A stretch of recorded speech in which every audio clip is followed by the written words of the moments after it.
Good morning, everybody. Happy Wednesday. This was supposed to happen Monday, and it did not. Welcome back to my channel.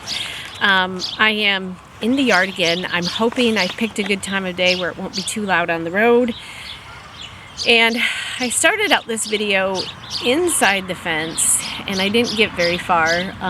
If you follow me on Instagram, you'll see that the goats had other ideas for me. So I had to move myself outside the pen, and they're back. Let's see, I don't know if you can see them. They're back over here. You can hear them.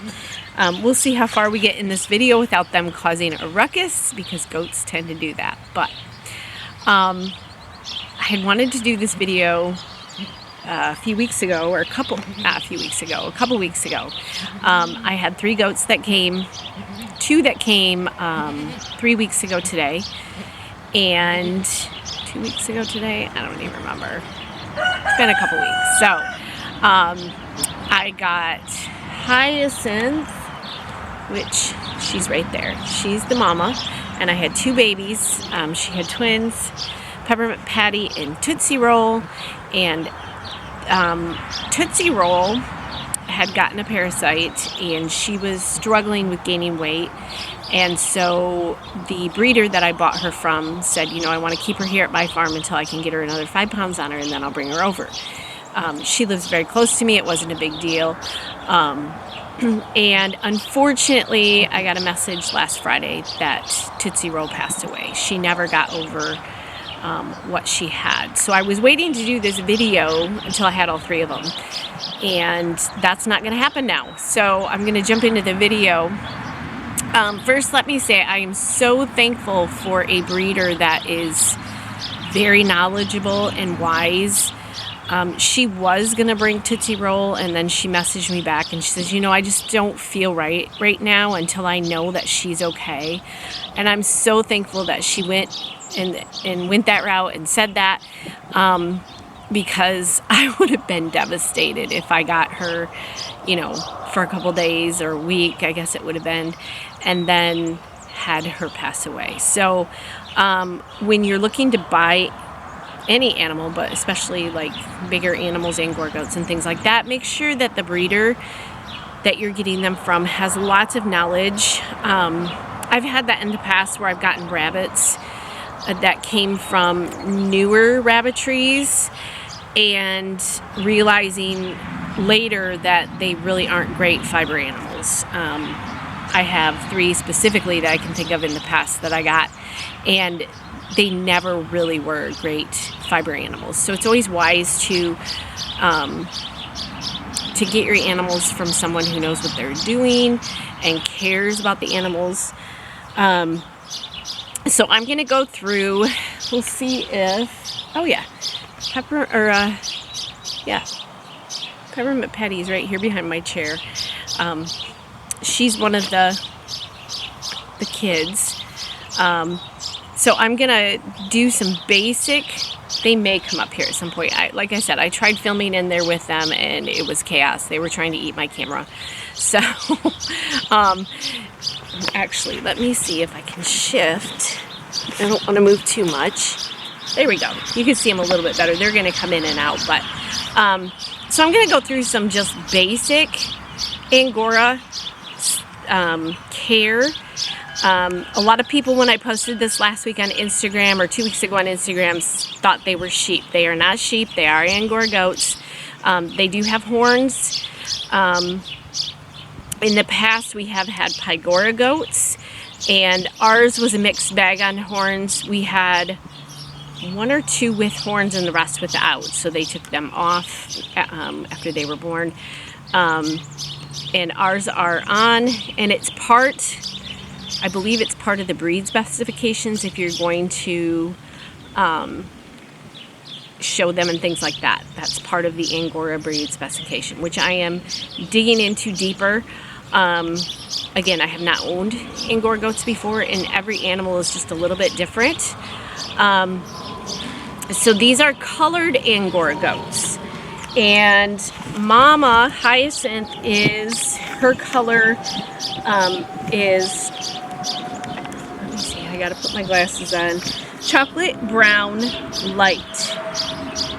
chocolate brown light head, which I think on her, she is a light chocolate brown solid is her color on her certificate. They are both registered, so I could show them, and they'd be fantastic show goats. I don't know if I'm going to get into that. I have grandkids that may, and so that'll be something down the road possibly.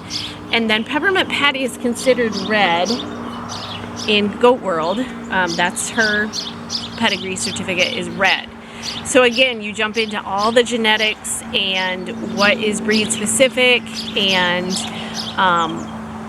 there is a, let me make sure I get the name right. Again, I'm still learning some of this stuff. There is a colored Angora Goat Breeders Association, which I will become a part of. And they have the breed specifics for showing and things like that, just like any other breed group that you join. The Angora rabbits have breed specific colors that they have, that they accept. Oh, and now we've got a quad in the back. Give him a second to go by. I don't think he's going to stay over there. The farmers are out checking their field today. So, yeah, so these are considered color Angora goats. Again, my breeder that I got these from, she's local to me. I've known her for years. I've gotten rabbits from her before, and she sent me home with a packet of information. That's kind of what I'm going off from, so I don't miss anything right now. This is going to be very basic. I do want to share a couple books, and I'll put those linked down below. These are books that I purchased, and one of them is one that probably a lot of you have. It's an overall fiber book. So these guys are for fiber. Angora goats give mohair. So when you see mohair in yarn or in fiber, it comes from goats just like this. They are sheared twice a year, about every 6 months. She was sheared. Baby has not been sheared at all. She was born in March, I believe, March 26th. Yep. She was a twin.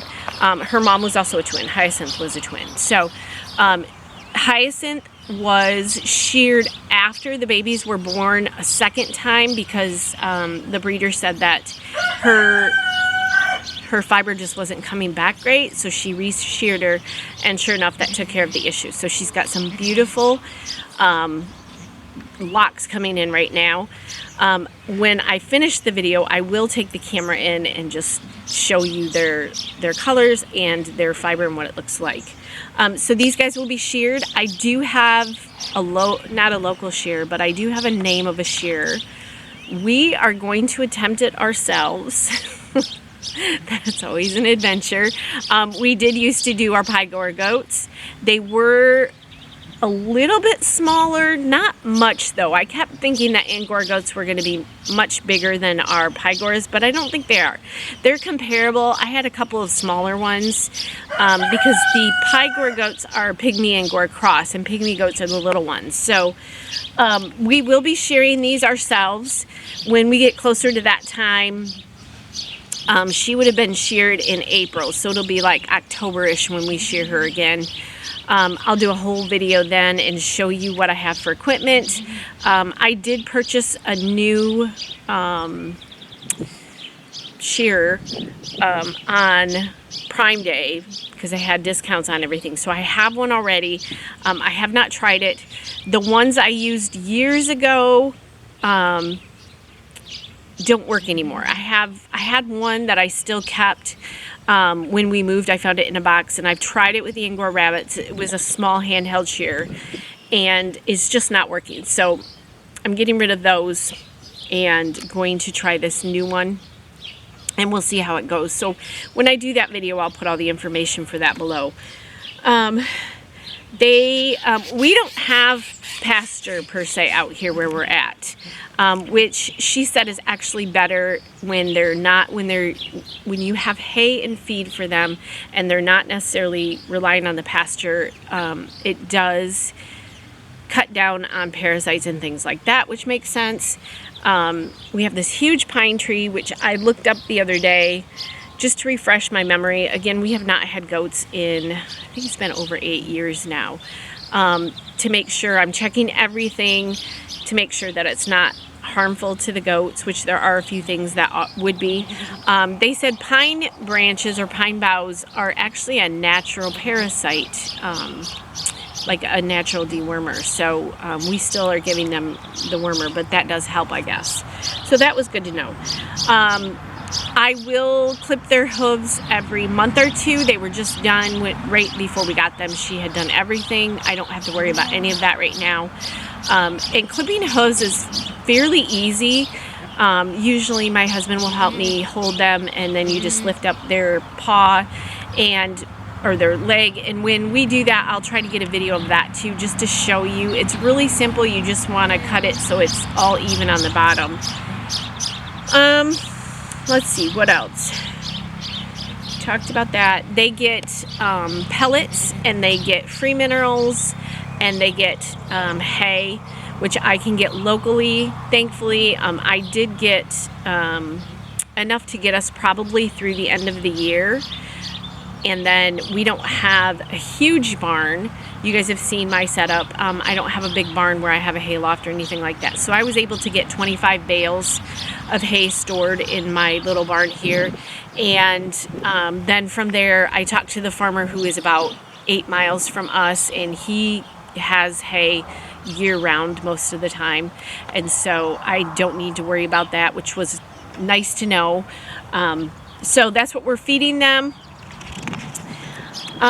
Again, there's the Raising Angora Goat, or Colored Angora Goat Breeders Association that I will be joining, and that just gives you access. I'll be able to, if I decide to breed, which I'm not sure, I haven't decided if I'll go into that or not. I may, then I can register them through there.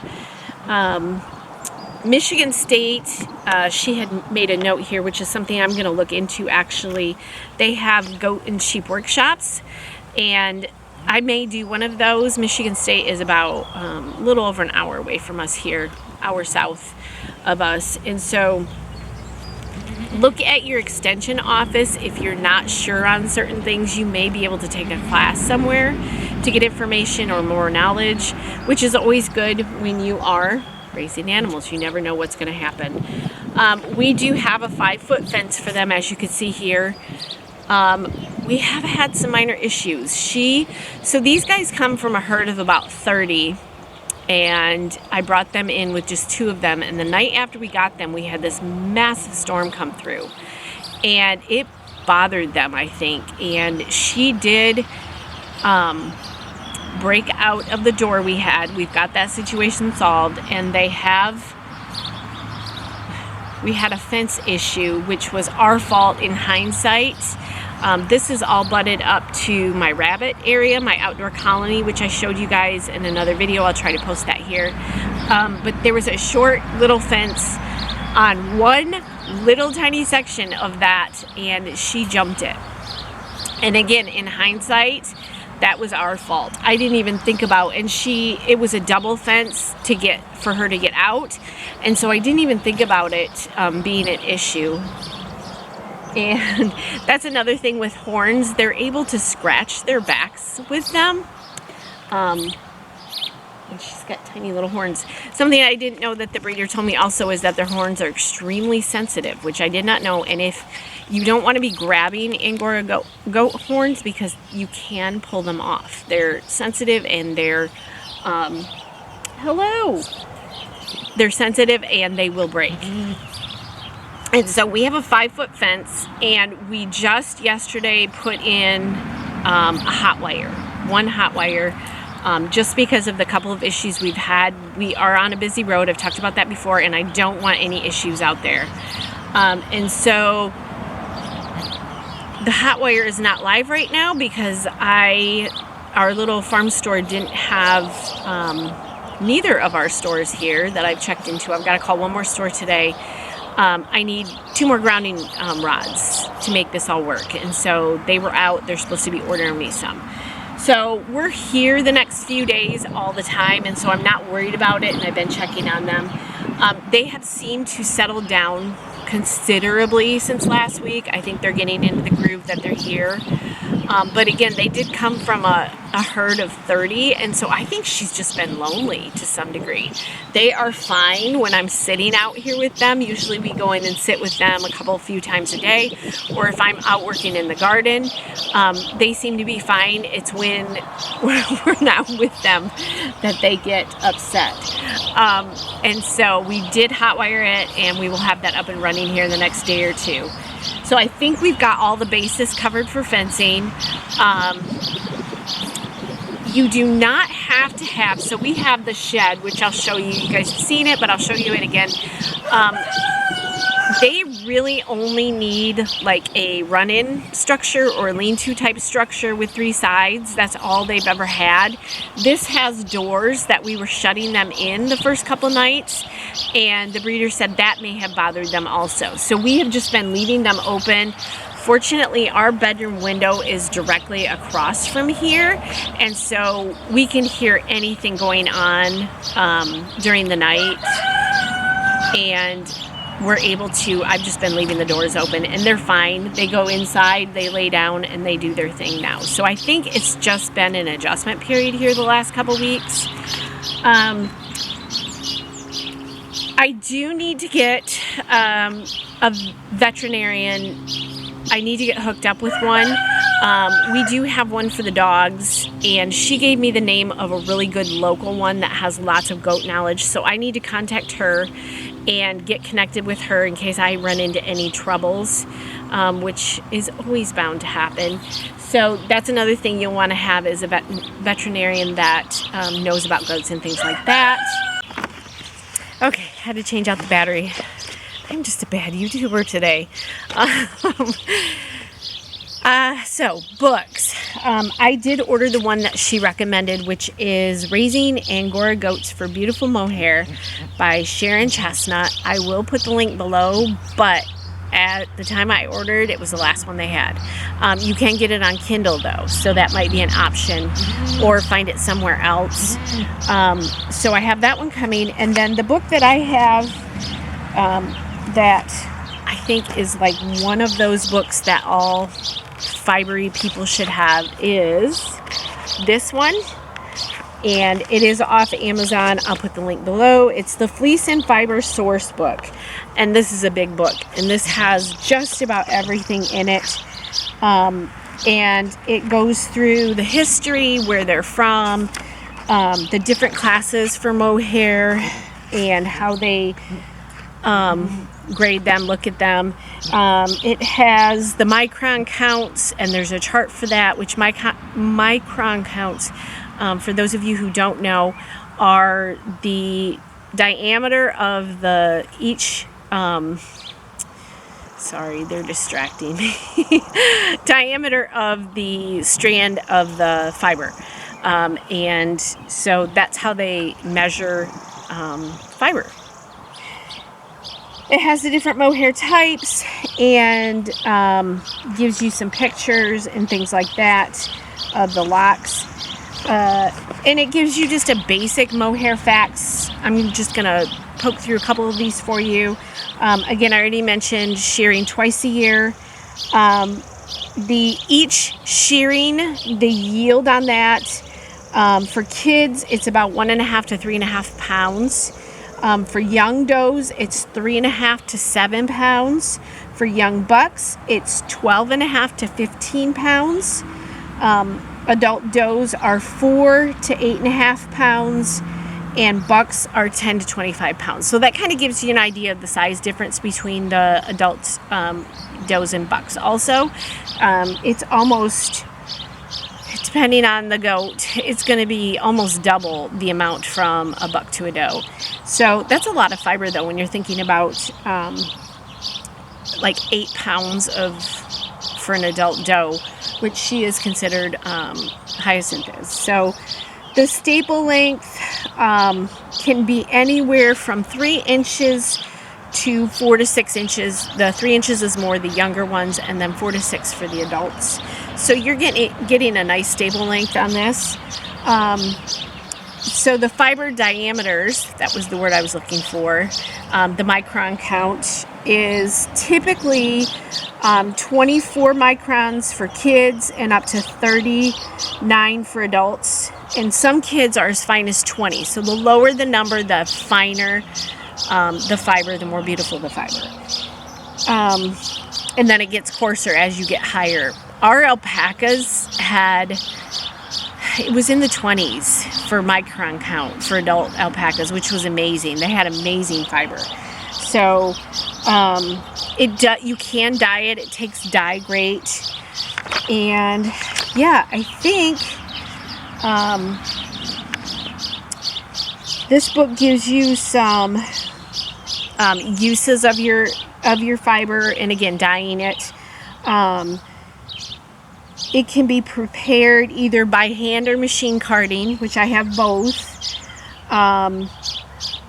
It is a slippery fiber when you draft to some degree, but I don't think it's going to be any slipperier than the Angora rabbits. It's known for its luster, durability, length, qualities, and versatility. They do use it for making doll hair, and yeah, knitting, crocheting, and weaving. You can do all of it with it. So this is a great book to get, and again, I'll put the link down below. So I think I've covered all the basics. I am going to go, I'm going to flip this around and go in, and I'll show you their fiber, their coat, and just what that looks like. And if you guys have any questions, please click down below in the comment section, let me know. And if you don't already, would you please subscribe to my channel and click the like button on this video, because it does help me out. So with that being said, let's flip this around, and I will show you their fiber. Okay guys, they are not shy by any of the stretch of the imagination. This is Peppermint Patty, aka Bruce, my husband's nickname for her. That's a long story, but so this is her. Come here, baby. Come here. Oh no, she's not gonna stick around. This is Mama. This is Hyacinth. You can see the curly locks. They're just amazing. And here is her color. And again, she was sheared, and she's got really tight curls. She was sheared in April. Hi, baby. Oh, okay. Okay. And you can see her. Remember, kid mohair is much finer. So that is what they are looking like. Remember, her color is red. And if you do look at her face, she does have red coloring to her. And you can see it in her ears too. So she's considered a red goat. Yes, good mama. You can kind of see here all the locks. They're just beautiful. Yes, you have a dirty face. So, and then here's our setup. Again, we've got the shed. We've got right now, and we have room to expand out that way if we need to at some point. But we have logs in here for them to play on. They like to do that. They lay under the tree a lot. So yeah, and then my bunnies are over there. Okay guys, that is it for today. Again, please click the like and subscribe button for my channel. I would appreciate that. Any questions, feel free to ask down below in the comments. And something I did forget to mention when I was talking, with the other doe passing away, the breeder has offered me an option of several other of hers that she has right now available. And we have decided to get, we will be bringing 2 new does in.